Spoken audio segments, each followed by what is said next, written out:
नमस्कार, मी संकेत आवटे. ॲक्च्युली बंधन बँकमध्ये होतंय काय, दोन कॅटेगरीचे लोक आहेत. काही लोकांनी बाय करून ठेवलं, एवढा जोरदार पडलाय, आता पुढे काय करायचं, आम्ही बाहेर पडू का? किंवा एक नवीन कॅटेगरी ज्यांना यामध्ये एंट्री घेण्यामध्ये इंटरेस्ट आहे, बिकॉज एवढ्या चांगल्या बॉटमला हा स्टॉक मिळतोय आणि इथून चांगली ग्रोथ मिळू शकते.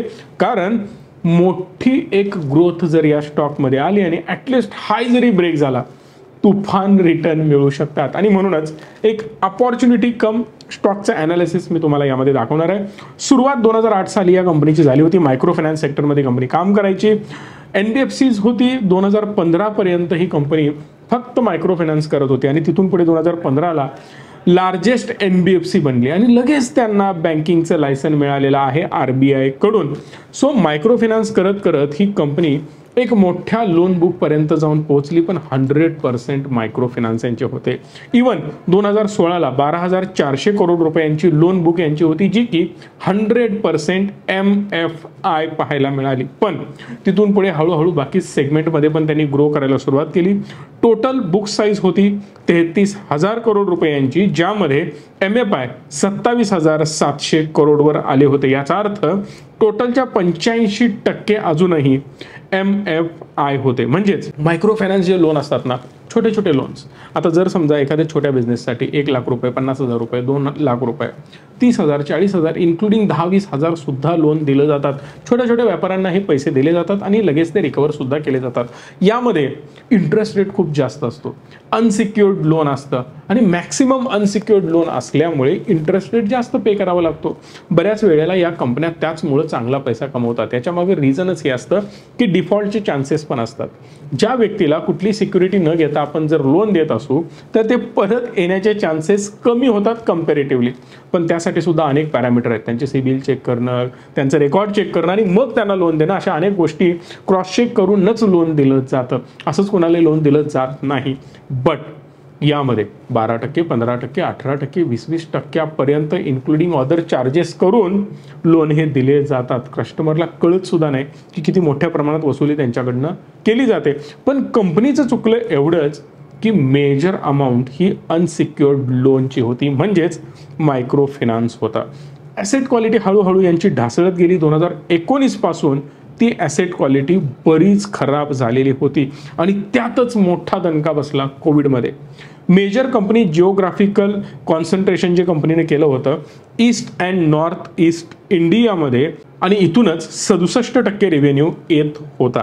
या भागामध्ये पॉलिटिकल, जिओपॉलिटिकल, सोशियल अनेक इश्यूज आपल्याला पाहायला मिळतात. म्हणजे काय, वादळ येणं, त्याचबरोबर राजकारण, अशा अनेक गोष्टीकडे आपल्याला पाहायला मिळत होत्या. महापूर सारखे संकट सुद्धा इथं आले होते. एक तर राजकारण्यांनी वाट लावून ठेवलेली आहे. महापूर आला तर लोकांची परिस्थिती बिकट होते की त्यांना ते पैसे परत करणं कठीण जातं. आणि त्यातच 2020 नंतर कोविडच्या धक्क्यामुळे ॲक्च्युली आसाम असेल, वेस्ट बेंगॉल असेल, उत्तर प्रदेश असेल, लोकांचा रोजगार बंद झाला. आणि हे जे छोटे लोन आहेत, म्हणजे छोट्या बिझनेसमॅनचे लोन, अक्षरशः सगळ्यांचे धंदे बंद पडले. लोक घरात बसली. मोठा व्यवसाय, छोटा व्यवसाय, सगळे लोक घरात होते आणि यातच हप्ते भरणं कठीण झालं. त्यामुळे लोकांनी डिफॉल्ट करायला सुरुवात केली. त्यातच इलेक्शन जिंकायचे आहेत, निवडून यायचं आहे, नेते मंडळींना मोठं व्हायचं आहे, नेते मंडळींनी पुढाकार घ्यायला सुरुवात केली. महापुरामध्ये बरेच लोकांची घरं वाहून गेली. असे सगळे प्रकार एकत्रित आल्यामुळे नेते मंडळींनी जोरदार लोकांना आश्वासन द्यायला सुरुवात केली आणि म्हणूनच लोन माफ करणार अशा घोषणा करायला सुरुवात केली. यातूनच डिफॉल्ट होण्याचं प्रमाण लोकांचं वाढायला लागलं. ग्रॉस NPA डायरेक्ट 7% क्रॉस करून पुढे गेलेला होता आणि यामुळे कंपनीला पुढे सस्टेन करणं कठीण झालं होतं. लोन राईट ऑफ करायला लागले कंपनीला. डायरेक्ट 6,000 करोड रुपयांचं नुकसान कंपनीचं झालं. एवढंच नाही, स्लिपेजेस वाढायला लागले. स्लिपेजेस म्हणजे काय, नवीन लोन देणं आणि ते नवीन लोन दिलेलं लगेच खराब क्वालिटीमध्ये कन्वर्ट होणं, लोकांनी पैसे परत न करणं, हे प्रमाण भयंकर वाढायला लागलं. 2018ला प्रमोटर होल्डिंग 82% होतं. 82%वरून RBIच्या नियमानुसार तुम्हाला 40% प्रमोटरला होल्डिंग बँकिंगमध्ये घेऊन यावं लागतं. कारण बँकिंगमध्ये मेजर होल्डिंग एखादा प्रमोटर ठेवू शकत नाही, कारण ही एक संस्था आहे. एखादा व्यक्ती जर त्याला चालवायला लागेल तर पुढे जाऊन गडबडी होऊ शकतात. म्हणून प्रमोटरने ॲग्रेसिव्हली आपले स्टॉक विकायला सुरुवात केली. जसं प्रमोटरने सेलिंग प्रेशर वाढवलं तसं जोरदार स्टॉकमध्ये डाऊनसाईड मुवमेंट पाहायला मिळाली. त्यातच ॲसेट क्वालिटी खराब, त्यातच NPA वाढायला लागलेले आणि त्यातच HDFC बँकेने 5% स्टेक डायरेक्ट काढून टाकलेले आहेत, म्हणून आपल्याला परिणाम होताना पाहायला मिळाला. पण यातच एक मजेदार गोष्ट घडली. मजेदार इन द सेन्स, कंपनीनं एक स्कीम करायची ठरवली. आता ही खरी आहे खोटी आहे आय डोंट नो. गव्हर्नमेंटची एक स्कीम आली, क्रेडिट गॅरंटी फंड. ही गव्हर्नमेंटनं दिली. गव्हर्नमेंटचं म्हणणं होतं की तुम्ही ठराविक प्रमाणामध्ये लोन द्या, त्या फंडांची गॅरंटी आम्ही घेतो. म्हणजे तुम्ही 1 कोटी वाटले, 2 कोटी वाटले, 100 कोटी वाटले, 1000 कोटी वाटले, या अमाऊंटची जबाबदारी आमची. यातले समजा 100 कोटीपैकी 80 कोटी परत आले आणि वरचे 20 कोटी जर परत आले नाहीत तर त्याचा इन्शुरन्स, त्याची गॅरंटी गव्हर्नमेंट घेईल आणि गव्हर्नमेंट तुम्हाला तो पैसा परत करेल. पण जेव्हा यांना कळालं की 22,700 करोड रुपयांचं जे लोन यांनी दिलं होतं, या लोनमध्ये काहीतरी गडबड आहे, त्यावर गव्हर्नमेंटनं फॉरेन्सिक ऑडिट बसवलं. आरबीआयला शंका आली, कारण केस अशी झाली होती की जवळपास 917 करोड रुपये डिफॉल्ट झालेले यांनी परत घेतले.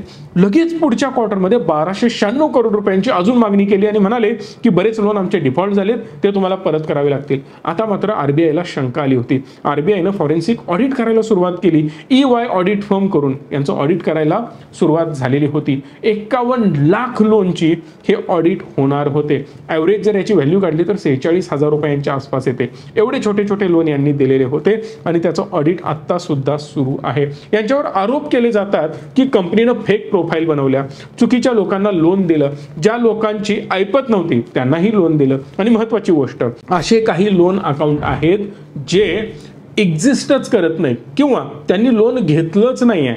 आणि सगळ्यात महत्त्वाची पुढची कॅटेगरी येते की ज्या लोकांनी आधी डिफॉल्ट केलेला होता, कंपनीचं पैसे ते परत करत नव्हते, त्या लोकांना यांनी परत गव्हर्नमेंटच्या कोट्यातनं लोन दिलं आणि गव्हर्नमेंटच्या खात्यातले पैसे त्यांना गेले, पण आधी त्यांचं जे लोन होतं ते रिकव्हर करून घेतलं. म्हणजे बँकेनं आपलं कर्ज भरून घेतलं आणि नवीन गव्हर्नमेंटचा पैसा, ज्याला इन्शुरन्स गव्हर्नमेंटने दिला होता, तो पैसा अडकवून टाकला, असा आरोप करण्यात येत आहे. आता हा सिद्ध होईल, बऱ्याच गोष्टी पुढे आहेत, पण आजपर्यंत आरबीआयने जगावेगळी काय ॲक्शन कुठल्या बँकेवर घेतलेली पाहायला मिळत नाही. NBFCsवर बऱ्याच घेतल्या, पण यांच्याकडे क्लिअर बँकिंग लायसन्स आहे. Yes bank one of the part तुम्हाला माहितीच आहे. आरबीआय नेहमी त्यांना वाचवण्याचा प्रयत्न करतं, तोच एक प्रयत्न आता यामध्ये पाहायला मिळू शकतो. मेजर कंपनीमध्ये प्रॉब्लेम काय आहे माहिती आहे का, तर क्लिअर आहे की NPAs वाढत चाललेत, पण हळूहळू NPA कमी होण्याचे चान्सेस आहेत. बिकॉज आता जे घोष साहेब होते त्यांनी सुद्धा रिझाईन केलेलं आहे, ते सुद्धा स्टेप डाऊन झालेले आहेतच. आता नवीन चेहरा कोण असेल आणि तो कशा प्रकारे काम करेल हे बघणं इंटरेस्टिंग ठरेल, पण माझ्या मतानुसार हळूहळू आता यामध्ये सुधारणा होण्याचे चान्सेस खूप जास्त आहेत. बंधन बँकेच्या महत्त्वाच्या डिटेल मला तुमच्यासोबत शेअर करायच्या आहेत, त्या म्हणजे मार्केट कॅप 29,000 कोटीचं जरी असलं तरी स्टॉकचा PE सगळ्यात कमी आहे. जवळपास 10 रुपयाला सध्या याचा स्टॉक PE पाहायला मिळतो.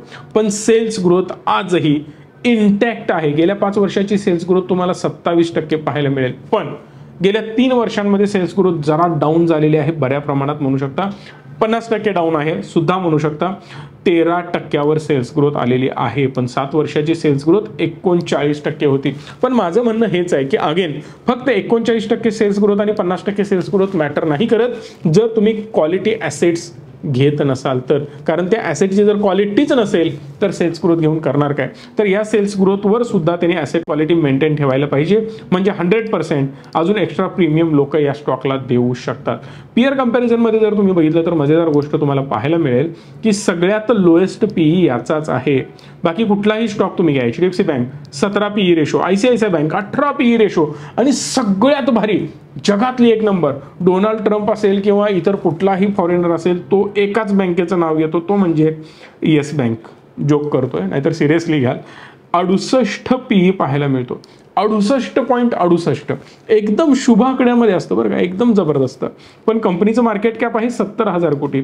सगळ्यात कमी मार्केट कॅप मला 29,000 कोटी याच कंपनीचं पाहायला मिळतं. एक सिंपल एक्झाम्पल देतो, जर याचा PE रेशो म्हणजेच ॲव्हरेज जो 20 भर PE रेशो तुम्हाला पाहायला मिळतो बाकी बँकांचा, तो जर यानं मॅच करायचा प्रयत्न केला, स्टॉक तुम्हाला डबल झालेला पाहायला मिळेल. सिंपल लॉजिक आहे, अति मोठं रॉकेट सायन्स लावण्याची गरज नाही. आणि जर यामध्ये पॉझिटिव्ह न्यूज यायला लागल्या तर डेफिनेटली स्टॉक रॉकेट बनू शकतो. जर तुम्ही याचा क्वार्टरली रिझल्ट बघाल तर तो सुद्धा परफॉर्मन्स आता ठीकठाक प्रॉफिटमध्ये पाहायला मिळतो. इव्हन येस बँकेपेक्षा जास्त प्रॉफिट यांनी बुक केलेलं आहे. थोडंसं मध्ये लॉस बुक केलेला होता. जर तुम्ही PNL यांचा क्वार्टरली बघितला तर तुम्हाला पाहायला मिळेल इथं 3,000 कोटीचा लॉस बुक केलेला होता, पण त्यानंतर कन्सिस्टंटली कंपनी प्रॉफिट बुक करत आहे आणि एका स्टेबल कंडिशनमध्ये असताना पाहायला मिळत आहे.